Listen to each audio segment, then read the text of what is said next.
It's the Mortals. It's me, and it's you, and it's a bottle of stew. I'm on tour in Germany in February 2025. Tickets are on sale right now. nathanmorrismusic.com. Link in the description. Speaking of description, I am speaking to you, funeral professional. Of course, you're like, what? You went and did music? I've always done music since I was 8, and you need a thing. My little brother always said, Nathan, you got to have a hobby. It's not a hobby. It's a hobby if you don't make any money from it. But funeral professional specifically, you're busy caring for other people. And since you're doing that, I need the progressive ones. I need those of you. I have 19 spots now available. I'm doing a thing. And if you're wanting to be a part of that thing and you're progressive in thought and you too believe in inclusivity and also the fact that templatized funerals are blah, then click the link in the description in the show notes and fill out that form because I need your help. I really, really do. And another thing, leaning into the thing, talking to myself, I am a musician. I am a mortician. I am a content creator. And I struggled with this thought that you can be you and be unapologetically you. And this is me saying to you, I'm sorry for telling you to show up.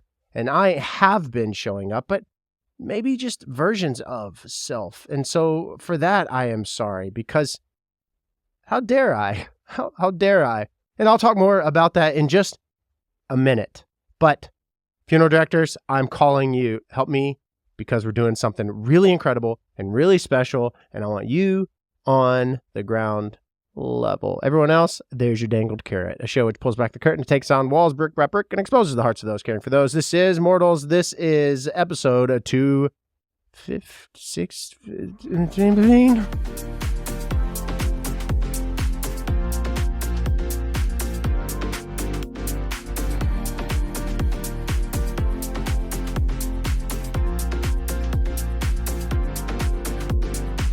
I don't know what episode it is.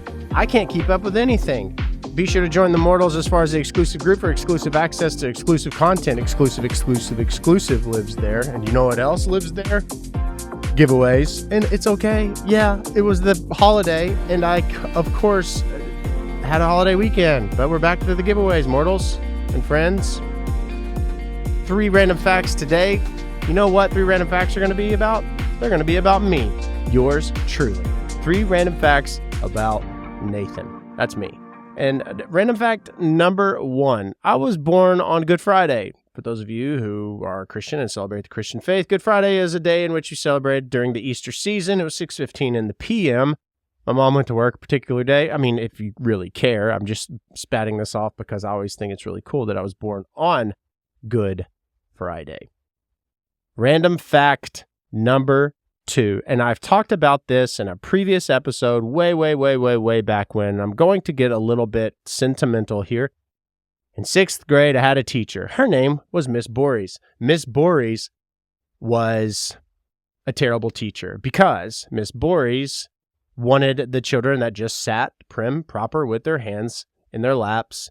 She was not a good teacher because she did not challenge the children, i.e. myself. I was bored in her class. And you know what? I was singled out in her class because I was not marching as everyone else should have marched. And instead of doing what I probably should have and remained quiet, I didn't. Of course, I didn't. But all that to say, it was a year of bullying by a teacher.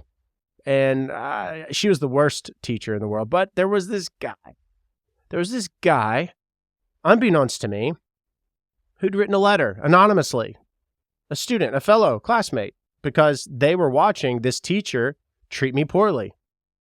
This teacher was a poor example of a leader, in other words. And this teacher finds out who it is, and they get in a lot of trouble for speaking up, for taking up for. And I went to this private school where you stand up for the person and you do what's right. And Seth believed that he was doing right by writing to tell her, hey, lay off the kid. He stood up and spoke up for me when I was not able to.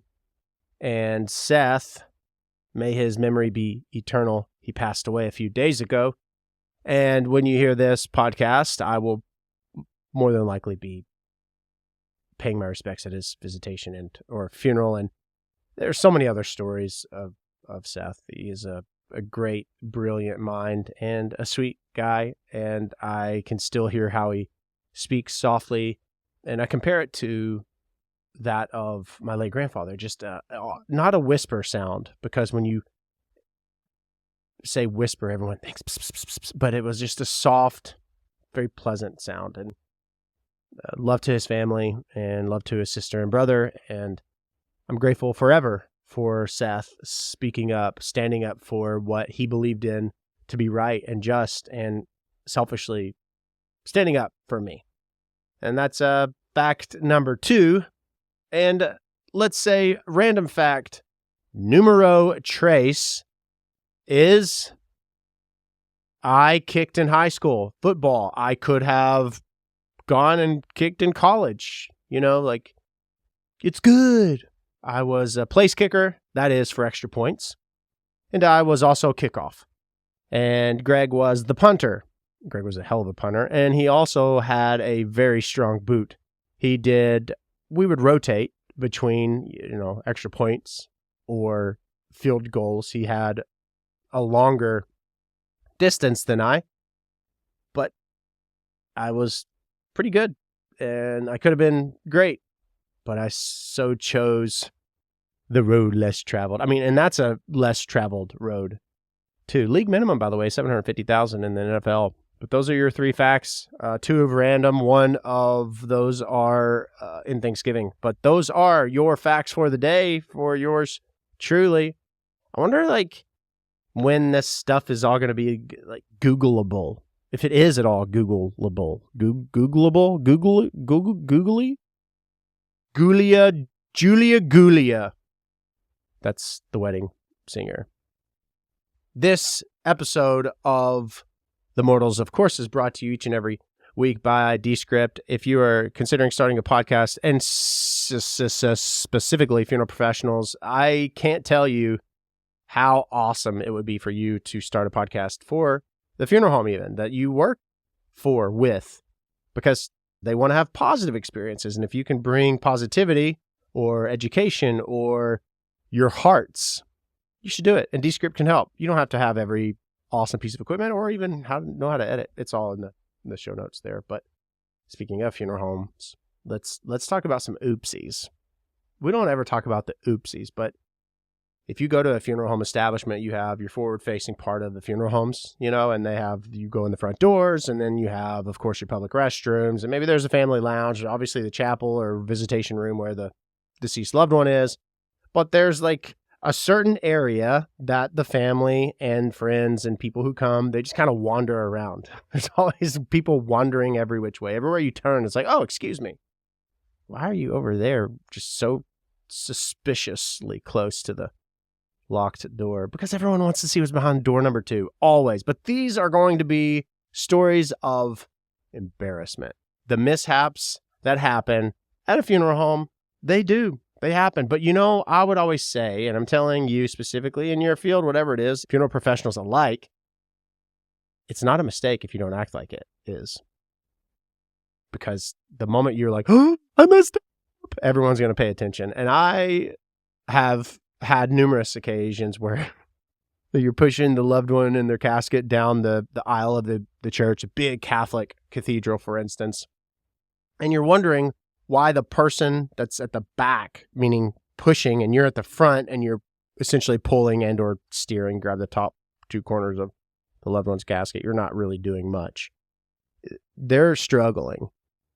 And you turn and look, and they kind of give you the nod. And if you're watching this, by the way, you can watch every episode of the podcast, Nathan Morris Music, on YouTube or Spotify. Be sure to leave me a positive review. I would love it if you shared this podcast and then left a review. But the nod itself is not verbal, but it's like there's something terribly wrong going down right down there. And that would be the church truck wheel. And funeral directors, you know what I'm talking about. The wheels, all 4 of them, you all. It's the accordion, church truck. It folds out of the hearse, and that's what the loved one's casket sits on. But one of the wheels, or multiple, but getting one of them locked as bad.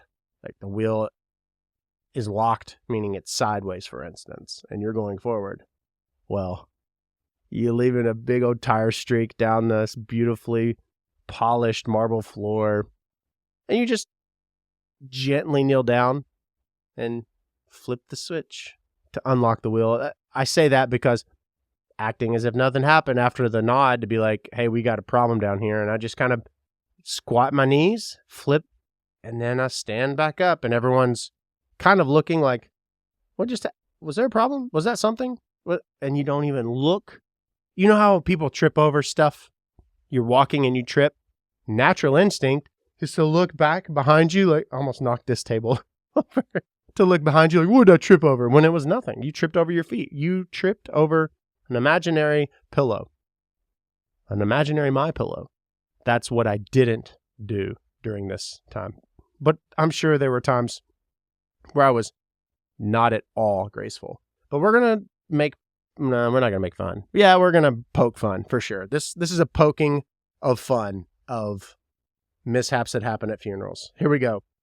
This is the oops grandma incident. A family arrived at the funeral home to pay their respects to their beloved Nana, who had passed away peacefully. And everything seemed normal until someone noticed that the lady in the casket didn't look quite right. The family tried to convince themselves it was just the embalming process, but then someone whispered, "This isn't Nana." Panic ensued as staff quickly realized they had placed another woman from a service scheduled later that week in the visitation room. The director was mortified, but the family surprisingly took it well, joking, well, she looks peaceful at least. After the real Nana was brought in, the family couldn't stop laughing at how they had been telling memories to a stranger. Oh my gosh. I've heard of these happening, and knock on wood, that's never happened, ever, to me or to the team I served with. Now, I have had a very unique looking blouse for a woman, and yes, you do alter clothes by cutting them. Sometimes you would cut all the way up the back to the collar, but I had the trick, was taught to me, cut up the back, not cut the collar, and put over the head of the loved one the shirt as if you were putting it on anyway, and have the back obviously slit so that you're able to alter, because death oftentimes brings swelling, or maybe it was tragedy, or maybe there's someone who has suffered because disease took them and they become a shell of themselves, emaciated. You don't want to go to a family and be like, this blouse that you got is too small or too big, or they're grieving. And you definitely don't want to go to the family in this instance, like what happened to us. Hey, I cut the front of the blouse. Oops. What we did was, and this is before Google Image, like where you could look up the product, we rushed to a few different stores. We found the blouse, and on our dime, we covered it to give the loved one a brand new of the same blouse. Thankfully, they had it. Had they not had it, we would have had to make other arrangements. This is called the coffee catastrophe. Oh, Lord. This unfolds during a visitation when a funeral director noticed the grieving widow sitting alone and offered to bring her a cup of coffee. While walking up to her, the funeral director, tripped on the corner of the rug, launching the coffee into the air. The hot liquid landed squarely in the deceased's casket. The widow gasped before laughing, saying, "I guess that's one way to make sure he's wide awake for the service." Oh my gosh. Yes, there's so many times where people want to put things intentionally in a casket. Not this instance where the funeral director. There was a family who bum rushed the casket one time, and myself and another one of my colleagues, we rushed to the casket because it sits on, the casket does, on this funeral beer, B-I-E-R, not the kind you drink. And because they are lying, essentially, thrust their body on the open part to be on their loved one, tilts the loved one's casket toward, where those who are paying their respects would be, i.e., almost knocking it off. And I am laying on the foot end, that's the closed lid portion. I'm draping essentially on the casket spray too. So my body weight is smushing some of the flowers so that the loved one doesn't just come rolling out of the casket. That is a very true story. And if you are in the funeral profession, perhaps you too want to share a crazy oopsie story. Ladies and gents, be my guest. You can do so. Send your stories to booking. That's booking, like I'm booking out of here, at nathanmorrismusic.com with the subject Catastrophe FD. That's good, right? Catastrophe FD. At a small funeral service, a pallbearer decided he wanted to make the procession extra special by singing Amazing Grace. However, his off-key rendition immediately caught everyone off guard. Other pallbearers stifled their laughter as he powered through multiple verses, unaware that his voice was echoing awkwardly throughout the room. The family later admitted that while it wasn't planned, it became a cherished memory. Oh, that's sweet. Somebody went up and decided they were moved by the Spirit. I've had stuff like this happen before where people get up and you open the floor for sharing of memories, and there was this one lady, widow of the deceased, and she's talking about, she gets up at the pulpit, not during just sharing of memories. This is actual service. And there is some not safe for work conversation between the now deceased individual who was under hospice at the time, and it was the day or two before they died. And they were, the wife is telling the story of how he was filling her up, and instead of using breasts, he was saying other words like titties, and it got very vulgar. And I'm just sitting there, packed chapel. She had no cares to give. To each their own, my friends, to each their own. But that's not the same as if you are just someone who's, a friend or an acquaintance. Like, the people get up, be like, we don't like each other. Seriously. Like, people are saying stuff like, why are you here? I don't like you. Not something I would encourage to do. But if there's a sharing of memories ever at a visitation you go to, you should consider saying something. I don't know what to say, Nathan. Well, it's funny you ask. Maybe you just simply say, I appreciate how much of a friend they are and have been. Speak to them in the present, because they're very much still alive. They're just in a different room, in a different way. There's the confession. A distant cousin stood up. This is number 4 of just very catastrophic things. Stood up to speak and started his story saying, there's something I need to get off my chest. The family braces themselves, thinking it might be serious, but he launched into a tale of how he had, quote unquote, borrowed the deceased prize fishing rod years ago and accidentally dropped them in the lake and losing them, which brings me, this was not our funeral homes either, but one of the police escorts who does funerals or did funeral escorts for all the funeral homes. They would go into the funeral home building before each procession just so they didn't have to sit in the car. In this particular funeral home, they're standing in the foyer, and one of the staff members says, let's see if they, talking about the funeral director in charge, can do this without messing anything up. And hang on, I'll tell you. Hey, I'm recording a podcast and everyone's waiting for me. Where are you going? Oh no. Okay, bye. Before I continue that story, does anybody else have a problem with buying bulbs? I mean, it sounds really dumb. Light bulbs. Do you all ever buy the wrong kind? Did you know? If you go to Lowe's says about 80% of their returns are light bulbs. Okay. So they're sitting in the foyer waiting for the funeral procession to be ready. The person in charge of this particular family, apparently none of the staff have too much confidence in, because they said, oh, let's see if they can go without messing up. And like clockwork, the deceased loved one did have their prized fishing rods leaning against the foot end of the casket. This individual goes to lift them and move them out of the way, but to showcase them off along the way, like, these are awesome. The police officers there telling me the story that he magically and manages to snap one of them in half. I don't know. These are like nice fishing rods. So how this happened, there wasn't so much detail. I think there was just shock surrounding it. So this funeral director lived up to, I'm going to mess something up. And they did. They messed up the prized fishing rods. Do you have any horrible mishaps, like funeral stories where flowers are... I just picture just so much wild shit happening. There's a story of a grandmother's beloved pet, parrot, Polly, of course, and that name probably has changed.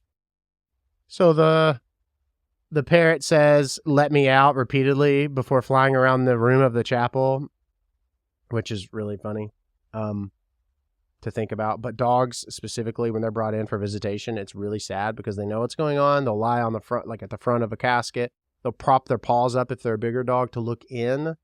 It's really sad. It really is. Funeral director misjudged the vibe at a particular visitation when they casually leaned into a family conversation and said, "Have you thought about cremation for next time? It's more economical." Oh, what? Oh my gosh. Okay. Reading the room is super vital because there are families that are extremely, extremely heartbroken at a visitation. Obviously, there are some families that are handling it well or overwhelmed by the support they are experiencing or distracted by them, right? And they're not necessarily cutting up or are cutting up, rather. Then you have the families that are the polar opposite. You don't go in there and you don't just throw some lighthearted silliness or shade. Do you have any stories where someone walked up to you and just totally inserted their foot in their mouths? I always find those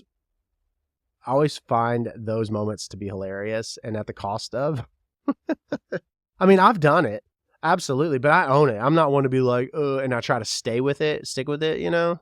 There are people that just don't get the hint that it's not funny and you fucked up and you need to shut your mouth. So I don't know if that's something that you've experienced. There's a new embalmer. This happens all the time. They were tasked with preparing a woman whose favorite lipstick color was a soft coral pink. The embalmer misread the instructions and grabbed the most neon pink lipstick in the cabinet. When the family arrived for the visitation, they were stunned by the bright Barbie-like shade on their loved one. After the initial shock, the family bursts into laughter and said, "Well, at least she's ready for the trip to Vegas." So this has happened, not so bright pink, but families will bring in lipstick and you put it on and they say, "That's not the right one." The color doesn't look the same. So you bring in a different color and you redo the lipstick in front and they're like, "Oh, that's perfect." Or vice versa. It's kind of like when people, I'll give you a a very big secret in the funeral home. Very big. If you are ever there and you go up to a funeral director or a staff member at the funeral home and you say, "It's kind of hot in here. Can you turn it down a little bit, the thermostat?" And they say, "Sure." And they walk over to it and you look at them and they do this. They're like, "Is it good now?" And you're like, "Oh yeah." They didn't touch it. They did not touch it.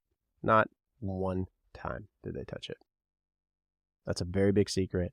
Don't tell everybody else that secret because they'll be mad. They'll be very mad. It's a secret. Secrets don't make friends. They make babies. If you are a funeral director and you have other secrets that you want to tell, I won't tell who you are. You can anonymously give us your secrets over on Instagram at Nathan Morris. Funeral directors, leave me your secret at Nathan Morris on Instagram. Write me a message. I would love to share them anonymously. Anonymous. And this would not be a Mortals podcast episode without saying thank you for listening to A Minute More, my new song. It's a song that is about this idea that love isn't this pie in the sky. It's real. You're deserving of it. I'm grateful for all the support. It's slowly picking up some speed, which means you all are streaming it and sharing it. And to you, I say thank you very much. I really appreciate it. I really do want to know about those secrets. But it wouldn't be a podcast without giving a spooky story. And to you, I will tell you a personal experience. I lived above the funeral home. I don't really give many of the personal stories, do I? I lived above the funeral home for a very long time, obviously. And one of the things I would do is you go up in the kitchen for lunch, or obviously you're working visitation later and you go up for a dinner and then you go back down. But also the funeral home's apartment turned into an office space where Drew, myself, TJ would be. And one of the things that I would do for fun, to poke fun, would be to open the cabinets and the drawers. So in the kitchen, the drawers, like where you put your utensils, the cabinets where you had your cups and your bowls, your vitamins, your medicine, things like that, I would have it all open. So whether it be in the morning, just some random time, I would have just totally the kitchen just in disarray. This is above the funeral home, random times. And prior to that, well, I'll get to that, but I was visiting my brother, my eldest brother, Aaron, at his house. I call it on Chapel, so that's the street name. And I would go there after work sometimes. We'd hang out. We'd have a few beers or I'd watch a game or watch a show with them. And I would leave. And there would be things that happened. And that's what I was going to say. Like, things would be kind of happening at the house after I would leave to go back to the apartment, the funeral home. And one time in particular, now the joke of the kitchen, the drawers being opened, things being flung everywhere. Sometimes I would take the bowls and put them on the other cabinet. So if you can just picture your kitchen that way. My brother, Aaron, and my other brother, John, were living at Chapel. And I'd been to the house, and I left. And late in the evening, they come out of their rooms, and their kitchen, the cabinet doors, are all flung open. The utensil drawers are all pulled. The kitchen is just kind of strung about the way in which I would have done it. But I didn't do it. I did not even do it. I was not there. My brother Aaron called me, and he was like, "Did you do this?" I was like, "I swear I did not do it. I was not even around. I was nowhere near you." And that wasn't just on one occasion either. So they say that ghosts, entities, energy, they'll follow you. They latch, is what some will say. Now, whether you believe or not, I know what I've personally experienced. I know the jokes that I did at the funeral home in the apartment. And I know what happened at my brother's house, to which I did not do. My little brother knew nothing about, so he wouldn't have done, and Aaron didn't do. And it was done. Was that someone that went and hung out over there with me and my brothers? And when I left, they hung out and stayed, and they've seen that I've joked the way that I did at the funeral home in the apartment's kitchen. So they did it the same in my brother's kitchen. They've heard people running up and down his hall, never feeling uneasy, but it's happened not once, but multiple times. And I was nowhere in sight.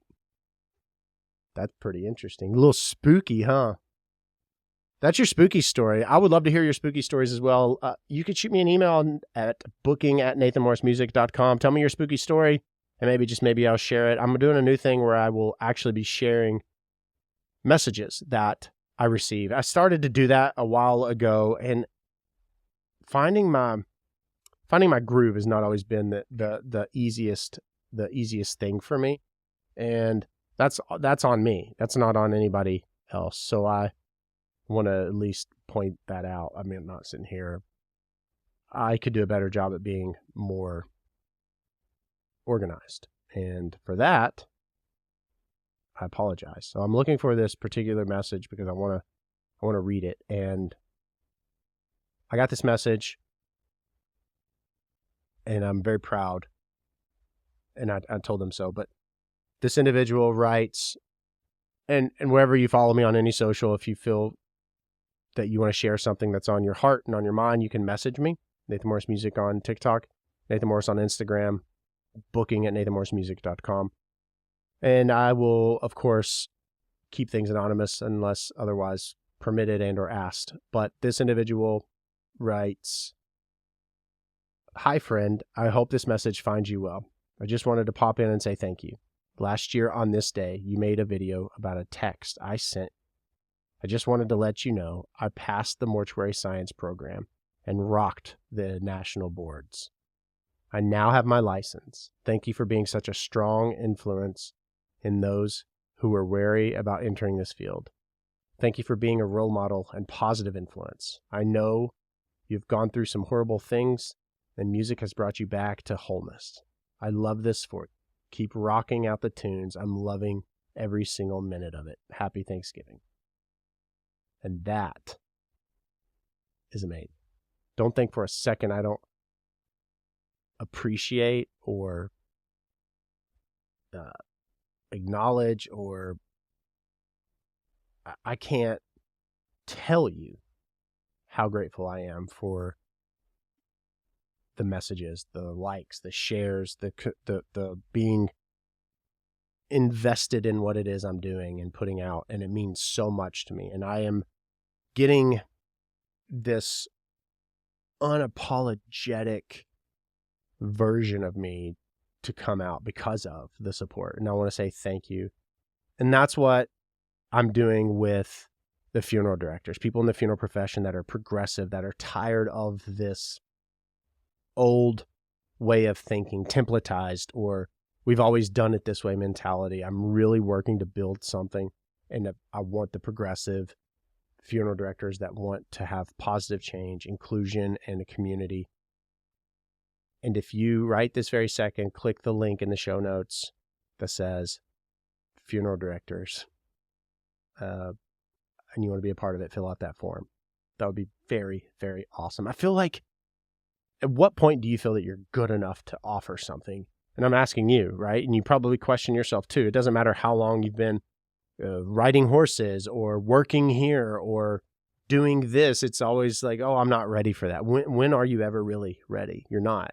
You're never fully ready. And I am unapologetically working on being that. Unapologetic about me and who I am and the passions I have and the knowledge that I have. And that's all part of what I'm doing.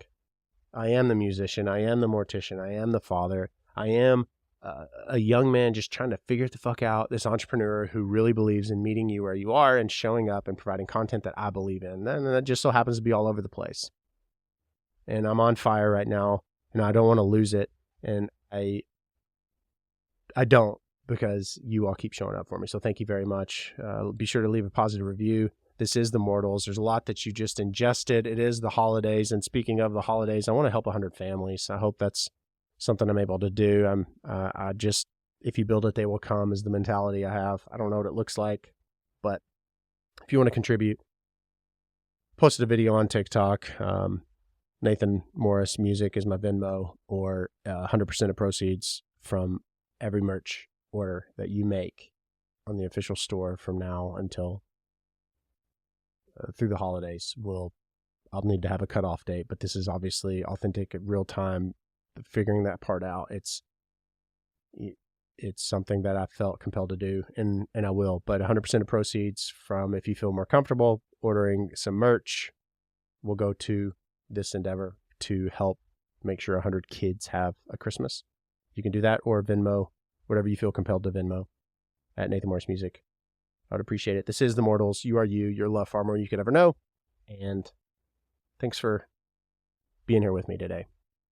I'm going to go have some coffee. No, actually, not coffee. I'm going to go have some tea. My throat's a little tickly.